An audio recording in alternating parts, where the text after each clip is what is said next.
אחר שחתם בונה ירושלים, יענה אמן אחר ברכת עצמו. He said בונה ירושלים, amen.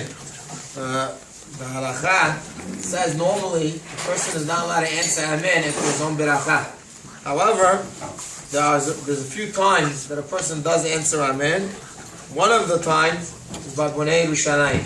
After you finish the beracha Bonei Yerushalayim, you answer amen after you're on beracha. The reason for that is the Gemara in Masechet Berachot says there are those that say answering amen is good, and there are those that say answering amen in your own beracha is no good. So the Gemara says lo kashya, depends on if it's a gemar, if it's a finishing of a whole bunch of berachot, or if it's just one beracha. Therefore, let's say a guy's making one beracha, shakol, mezonot, whatever it is, you don't say amen after your own beracha. However, when it's a completion of a whole bunch of berachot, then we do say amen. For example, when you're finishing Birkat HaMazon, as we know, the first three berachot are midoraita. So therefore, completing the three berachot, which completes it by Bonei Yerushalayim, Baruch Atah Hashem Bonei Yerushalayim, when we finish that third beracha, which is the completion of the Bechot Deoraita, we say amen.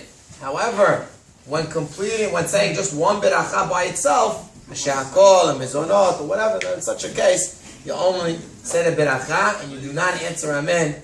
And according to the Gemara Masechet Berachot, if you do answer amen on a regular beracha, it's meguneh, not something good, rather something that's considered not nice, not right. So therefore, a person does not say. There's another time that we say amen also, and that is also by the completion of all the berachot of Pesukei de Zimra.